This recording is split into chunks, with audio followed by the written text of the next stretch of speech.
So welcome back to section 2. My name is Anna Suzuki again from Tohoku University.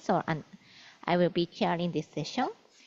And in this session, we will explore how future thinking is being practiced and taught across different educational and cultural contexts. So we have 3 wonderful speakers, and I'd like to ask everyone to help us keep time so that we can leave space for discussion and question. So let's begin. Okay, our first speaker is Dr. Nadya Patel. Okay. Dr. Patel, an assistant professor at the Singapore Institute of Technology, has over 20 years of experience as an educator, researcher, and trainer. Her work sits at the crossroads of culture design future thinking, design-driven and future-oriented entrepreneurship education, and Gen AI application for innovation. So in today's her talk, she will present her latest interdisciplinary education leveraging AI. The title is Signature Pedagogy in Interdisciplinary Education, Critical Design, Future Thinking, and AI Sparring. So Dr. Patel, please go ahead. Thank you, Prof. Anna. I'll share my screen now. See. All right.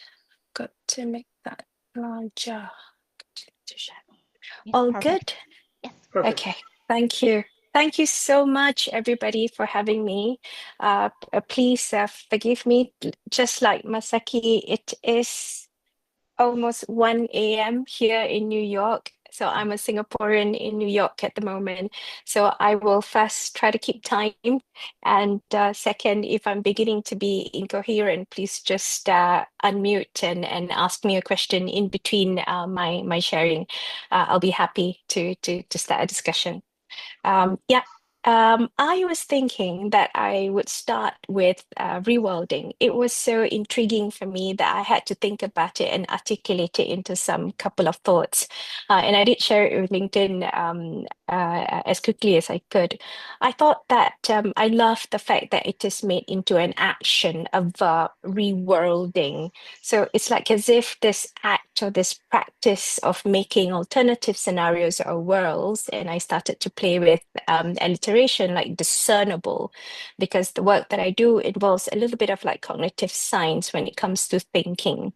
So discernible, discussable, and designable, rather than treating future or futures as that paths or single paths. And because of my work in critical design futures thinking, I thought that this practice or this act of rewilding has to emphasize on this intellectual agility, this flexing of our thinking muscles. And I feel that in my part of the world, at least, the students that I meet, they do need a lot of guidance and scaffolding to kind of like flex their thinking muscles. When we talk about critical thinking, they tend to go like, how do I do this? How do I think critically? So instead of like having AI to kind of like speed up, I always try to argue for slowing down, for lingering, so that we linger in the uncomfortable discomfort of uncertainty and problems before kind of like trying to close it with solutions all the time. So developing the intellectual agility also means that we need to cultivate this capacity to question. Can our students question? Because I've been in education pretty much all my entire life as a student and educator. I realized that the person who's beginning to get better and better at asking questions in our classrooms are actually teachers, because we keep asking questions and then our students are trained to answer, not just to answer, not just to respond, but to find the correct answer, which is problematic. Sinclair and Kuhart once upon a time talk about this iterative IRE, inquiry by the teacher, respond by the student, and evaluate by the teacher. That is very problematic in classroom discourse. And finally, there's this pedagogical stance that I thought I begin to reflect that futures is not this abstract concept, but as lived propositions. And it demands a lot of reasoning, ethical reasoning, and this disciplined inquiry. I will elaborate a little bit later with my critical design futures thinking framework. I also wanted to talk about this signature pedagogy. In the past, Shulman 2005 talked about it because it says that, well, he argued that every discipline, law, medicine, architecture, as a profession has its signature pedagogy. So he began to talk about signature pedagogies of the different professions or disciplines. But there should be another emerging signature pedagogies when it comes to design, future, speculative. So what is the signature pedagogy for our design futures education? That was what I was talking about earlier. And then I was thinking about a different kind of proposition that what we're doing in our classrooms and our design studios, they are design driven, they're futures oriented, and in itself is a transdisciplinary practice, a horizontal that should be tying up all of the vertical siloed disciplines.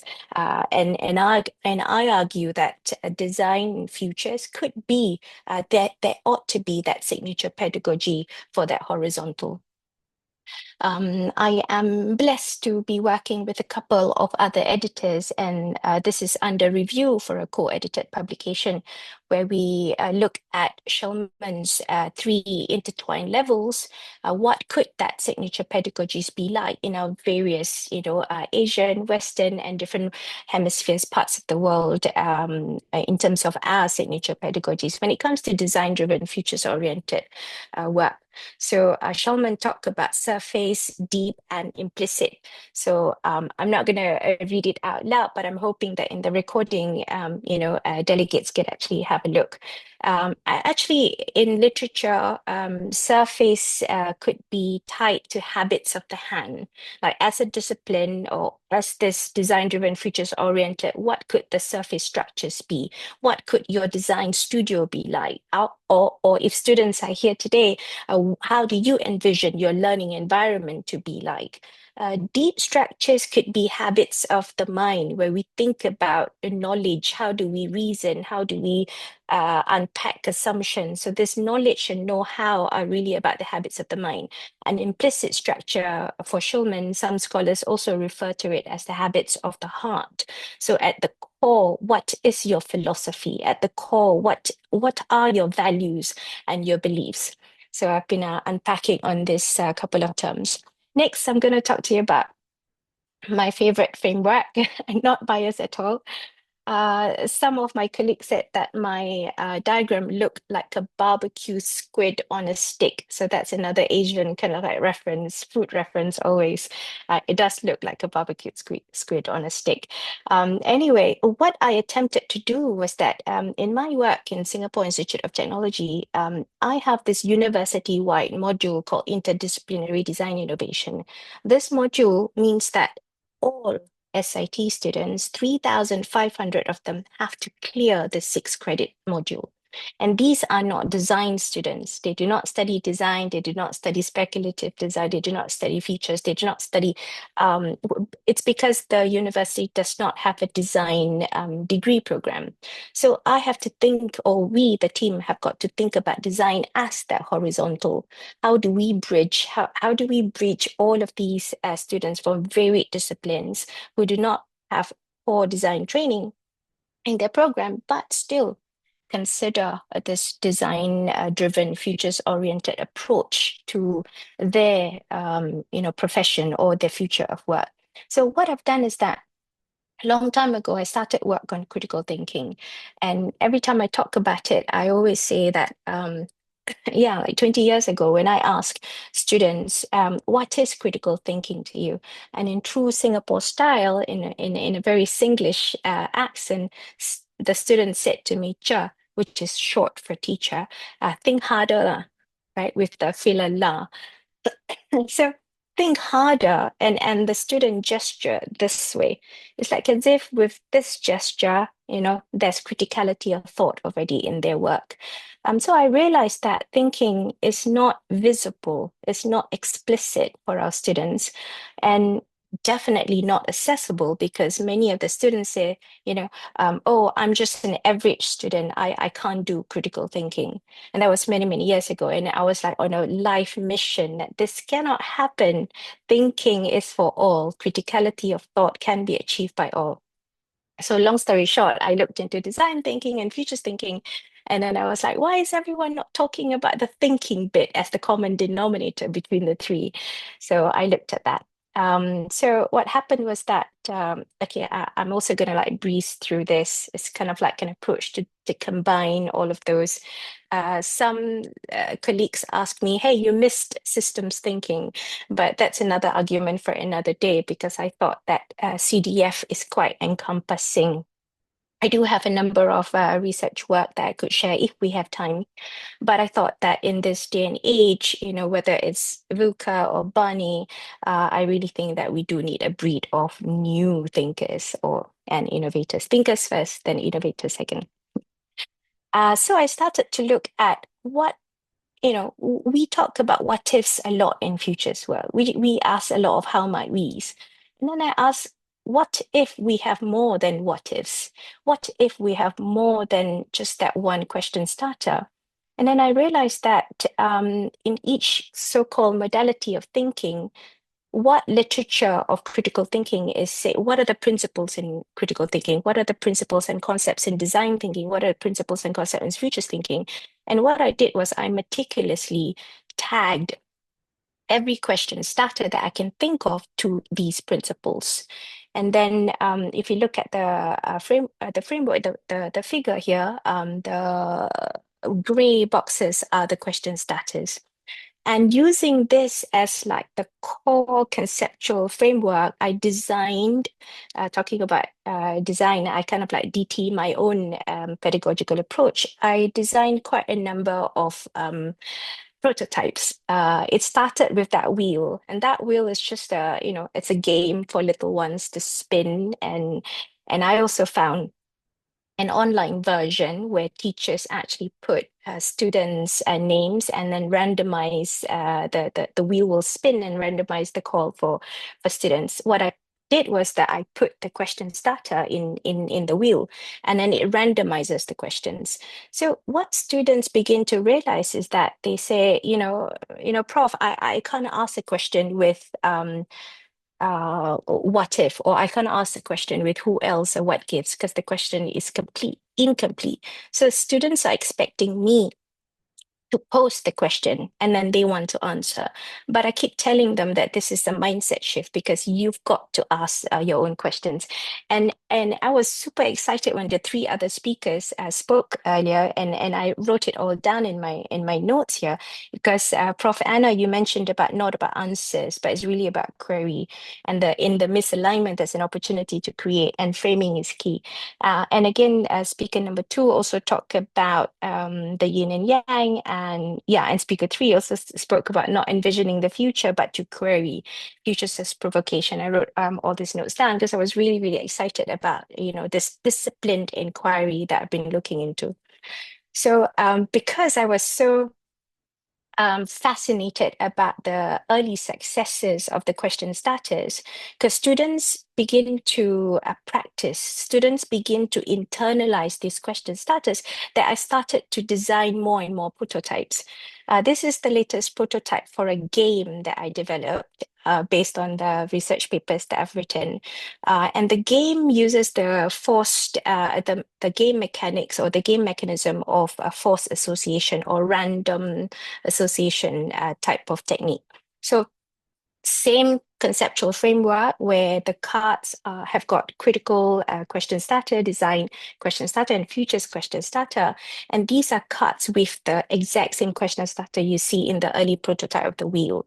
So the game gets the students to really think about a particular design brief or a context, and then using the question starter, I don't think I have this here, but students have to play the game using in their hand, their cards are actually what do they call emoticons, right? They could have a card that shows a house, a hospital, a Christmas tree. I think the student's favorite is the ninja. All of the emoticons that is it emoticons? What is it called? Yeah, in our phone, they use that to play the game. So every time they see a question starter, they have to pitch a response based on the visuals. So they really have to think hard about the concept of the visual. What's the concept of a Christmas tree? Is it holiday? Is it giving? Is it sharing? Is it a present? So they really have to do that to play the game. I envisioned one day, we could all sit together around a table and play this game. Although many people are asking me whether there's a virtual version of this game or digital version. Yeah, and I played it with industry professionals as well. And then lo and behold, they also thought that they never realized this particular workshop was for a semiconductor a company, a large, so they're all engineers.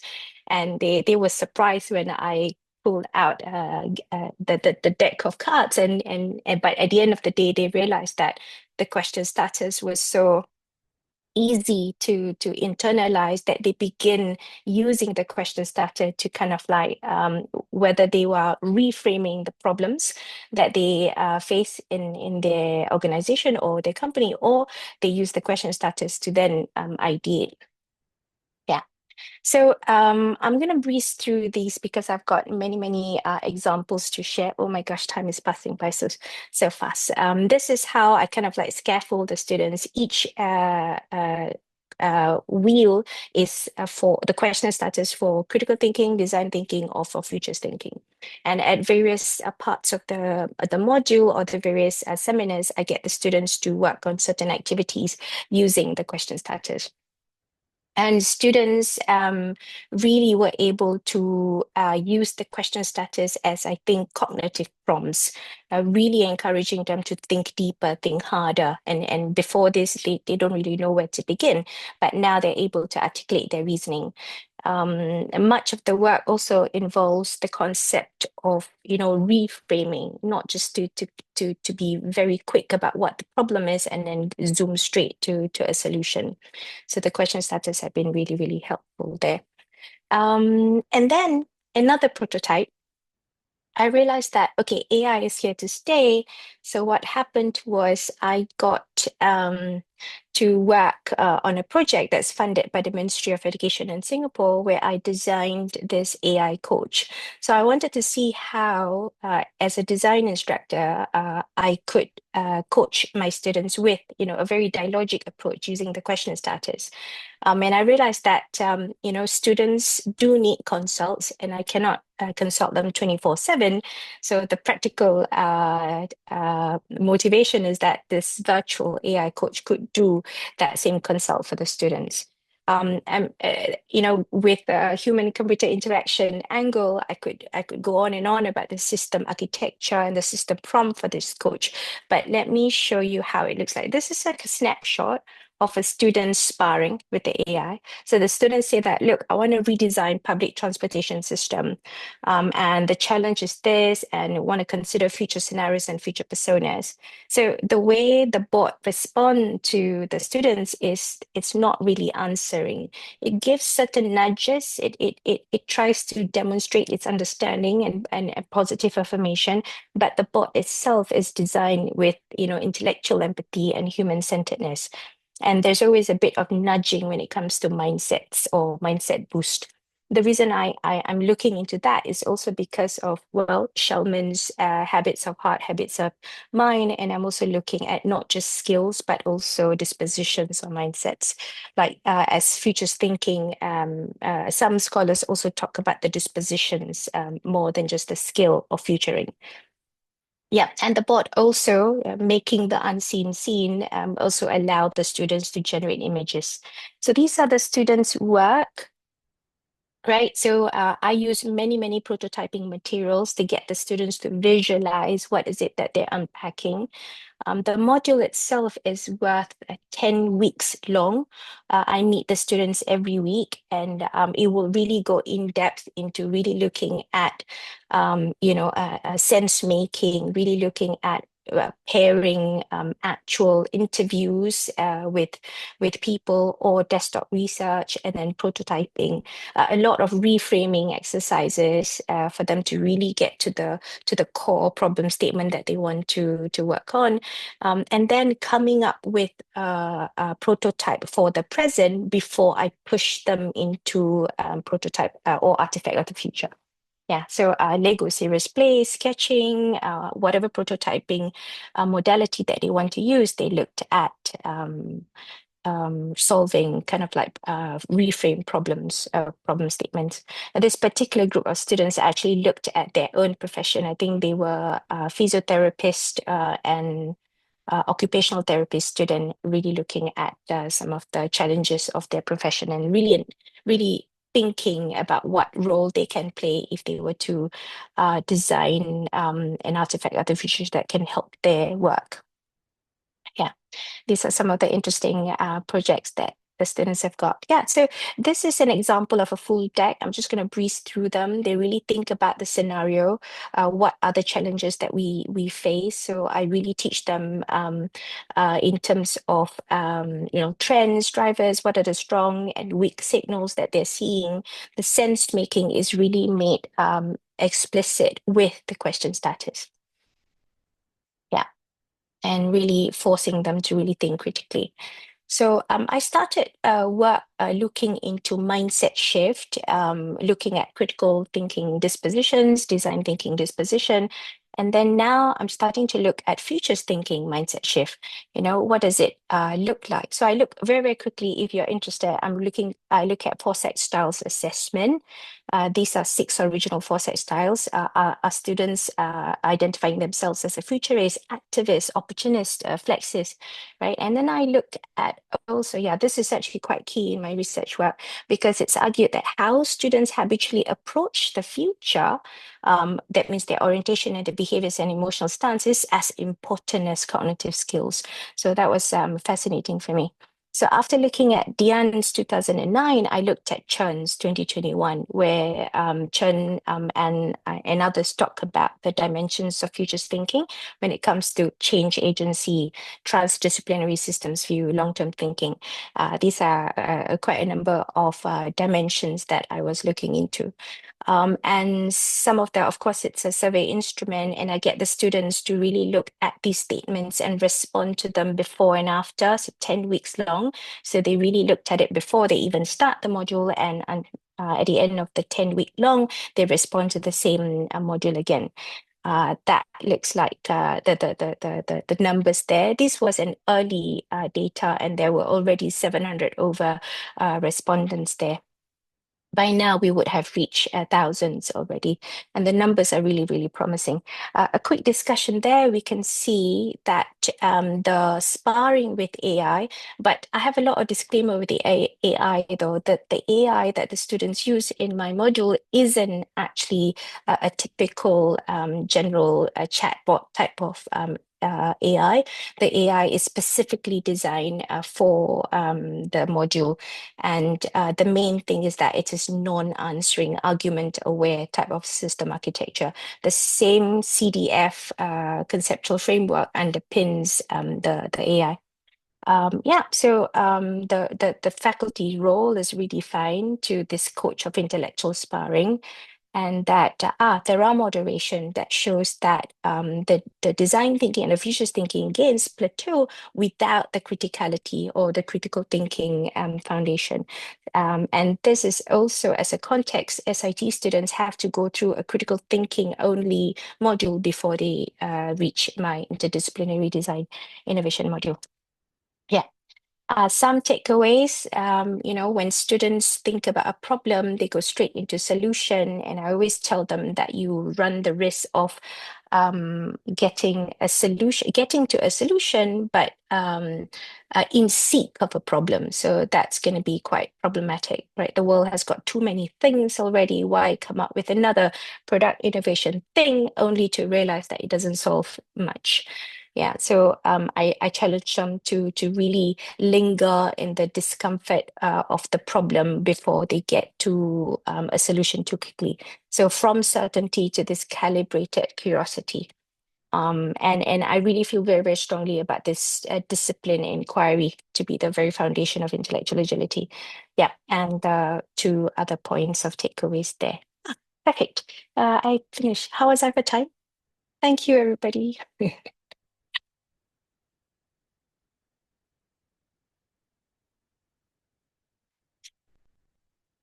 Emojis. Okay, thank Okay. you very much. So, thank you very much for your inspiring talk. So now we have about a few minutes for questions. When you have a question, please raise your hand or write the question. So, Just one. okay, Jen Jo, do you have a question?